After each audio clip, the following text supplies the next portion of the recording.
جو ہے سندھ کو اس کا پورا حصہ نہیں ملا, اور ابھی آج انہوں نے جو تقریر میں بھی کہا ہے کہ سندھ کے پاس بہت ریسورسز ہیں.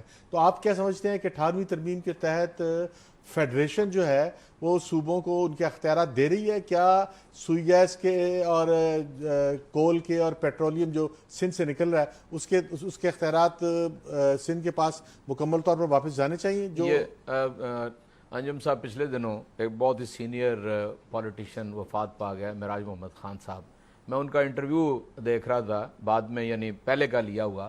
انہوں نے کہا کہ 18ویں ترمیم ہونے کے باوجود بھی جو کنکرنٹ لسٹ ہے وہ صوبوں کو نہیں دی گئی ہے. اصل میں تو ابھی بھی میں سمجھتا ہوں کہ یہ 18ویں ترمیم جتنے مجھے سمجھ آئی ہے, میں کوئی اس طرح کا آئین کا ماہر تو نہیں ہوں, بہت کنفیوز ہے, بہت زیادہ. اس میں ابھی مزید کام کرنے کی ضرورت ہے, اور صوبوں کو جو اختیارات دیے ہیں, صوبے نہ وہ اختیارات کو پوری طرح لے کے اس پہ کام کر رہے ہیں, نہ ان کو جو آگے دینے کو ملے ہیں وہ اس پہ کر رہے ہیں. اچھا عامر ضیاء, آپ کیا سمجھتے ہیں کہ مراد علی شاہ جو ہے, جو یہ جو اختیارات ہیں صوبوں کے مسائل کے اور NFC ایوارڈ کے, کیا اس پہ کوئی سخت سٹینڈ لے کے فیڈریشن کے ساتھ کوئی تنازع کریٹ کرنے جا رہے ہیں جیسے کہ نظر آ رہا ہے؟ دیکھیں, ہماری یہاں جس طرح کی سیاست ہو رہی ہے تو جب سخت سٹینڈ لیا جاتا ہے تو اس کو زیادہ تر بارگیننگ چپ کے طور پہ استعمال کیا جاتا ہے. جو زیادہ بڑا میرے خیال میں ان کے لیے مراد علی شاہ صاحب کے لیے چیلنج ہوگا سندھ میں امن و امان کا قیام, اور سندھ میں جو ایک شہری اور دیہی سندھ کے درمیان ایک کھچاؤ اور تناؤ کی کیفیت ہے, اور جس کی بڑی وجہ یہ ہے کہ یہاں پر لوکل جو باڈی سسٹم ہے اس کو پوری طرح ان پلیس نہیں ہونے دیا جا رہا. اور یہ صرف سندھ میں ہی نہیں, پنجاب میں بھی یہ صورتحال ہے کہ آپ نے تھرڈ ٹیئر آف ڈیموکریسی کو بالکل بے اختیار کر دیا ہے ہماری دونوں بڑی پارٹیوں نے مل کر, پیپلز پارٹی نے بھی اور PMLN نے بھی. اچھا, آپ کو پتا ہے کہ جتنے دنیا کے بڑے شہر ہیں وہ جب تک اسٹرانگ, طاقتور, با اختیار لوکل گورنمنٹ نہیں ہوگی اس وقت تک وہاں کے مسائل حل نہیں ہوتے. تو جہاں پر رینجرز کا سب سے سر فہرست مسئلہ ہے, تو دوسرا بڑا چیلنج ان کے لیے یہ ہے کہ وہ کس طرح سے, چاہے وہ لاڑکانہ کے مسائل ہوں, چاہے نواب شاہ کے, چاہے حیدرآباد کے, چاہے کراچی کے, تو یہ چیلنج جو ہے میں کہوں گا فیسٹرنگ وونڈ کی طرح ہے, جس کو دیکھنا پڑے گا کہ وہ کیا کوئی پالیسی میں, مجھے تو امید نہیں ہے کوئی تبدیلی آئے گی, لیکن وہ کیا کرتے ہیں شہری آبادی کو مطمئن کرنے کے لیے. یہاں پر کراچی میں کوڑے کے ڈھیر ہیں, یہاں پہ لا اینڈ آرڈر خراب ہے. آج میں کسی ڈپلومیٹ سے بات کر رہا تھا, کراچی میں جو تعینات ہے, یہ جملہ سننے کا ہے, میں ایک جملہ کہوں گا کہ اس کا کہنا یہ تھا کہ یار, اس نے انگریزی میں کہا کہ جناب پانی جو ہے میرے اسٹاف ہر وقت ٹینکروں کے پیچھے دوڑتا رہتا ہے, کیا مراد علی شاہ صاحب اگر آئیں گے تو کیا پانی میری ایمبیسی کو ملنے لگے گا؟ تھینک یو عامر. میں بیرسٹر عامر کی طرف آنا چاہ رہا ہوں. اچھا بیرسٹر صاحب, آج جو ہے وہ الیکشن کمیشن جو ہے پاکستان وہ کمپلیٹ ہو گیا, اس کے چاروں انہوں نے حلف بھی لیا, اور انہوں نے جو پیپلز پارٹی نے, آپ کی پارٹی نے, اور PTI نے, تحریک انصاف نے, اور عوامی مسلم لیگ نے, اور عوامی تحریک نے جو وزیر اعظم کے خلاف ریفرنس دائر کیا تھا, اس کی ہیئرنگ جو ہے اس کے لیے 3 اگست کا نوٹس دیا ہے. آپ اس 3 اگست کے نوٹس کو کیسا دیکھ رہے ہیں, کیا ہوگا اس؟ جی دیکھیں, ہماری توقع تو یہ تھی کہ جب یہ پاناما پیپرز کا ایشو آیا تو پرائم منسٹر نے ٹی وی کیمراز کے سامنے آ کے کہا تھا کہ میں اپنے آپ کو احتساب کے لیے پیش کرتا ہوں. تو تمام اپوزیشن پارٹیز نے یہ کوشش کی کہ اس دفعہ سیاستدانوں کا احتساب پارلیمنٹ کے ذریعے ہو, اور گورنمنٹ جب خود پرائم منسٹر کہتے ہیں میں پیش کرتا ہوں تو گورنمنٹ سیریس ہوگی. بہرحال ہم نے 3 مہینے میں دیکھا, خود تو پرائم منسٹر چلے گئے, وزراء کوشش کرتے رہے کہ پرائم منسٹر کا نام نکال دیں, باقی جو کچھ مرضی کر لیں. بہرحال وہ تو مطمئن نظر تھا نہیں. اب ہمیں پھر مجبوراً پاکستان پیپلز پارٹی ہو, دوسری پولیٹیکل پارٹی PTI ہو یا دوسری ہو, ہمیں پھر الیکشن کمیشن جانا پڑا. پاکستان پیپلز پارٹی نے ایک ریفرنس دائر کیا ہے اس میں نیب میں بھی. تو اب ہمیں امید تو بہت ہے کہ غیر جانبدار ریفرنس کیا ہے کہ اپنے جو اساسی انہوں نے چھپائے ہیں اور انہوں نے ڈکلیئر کیے تھے ڈیورنگ الیکشنز, ہر ایک ممبر کو کرنا ہوتے ہیں, تو بعد میں پتہ چل رہا ہے کہ میاں صاحب کے خربوں روپے تو باہر پڑے ہیں اور بہت سا اثاثہ جات زیادہ ہیں, لیکن میاں صاحب نے کثر نفسی سے کام لیتے ہوئے بڑے تھوڑے سے بتائے تھے. تو ہماری کوشش یہ ہے کہ میاں صاحب سچ بولتے پارلیمنٹ میں. بہرحال اب یہ الیکشن کمیشن سے ہمیں امید ہے کہ وہ اس کا فیصلہ کرے گی اور میاں صاحب کو ڈسکوالیفائی کرے گی سیٹ سے. ہم وزیر اعظم کے خلاف ریفرنس کے سلسلے میں چودھری اعجاز صاحب سے سوال کریں گے, لیکن ایک چھوٹی سی بریک کے بعد ضرور ہیں, ہمارے ساتھ رہیے گا بریک کے بعد.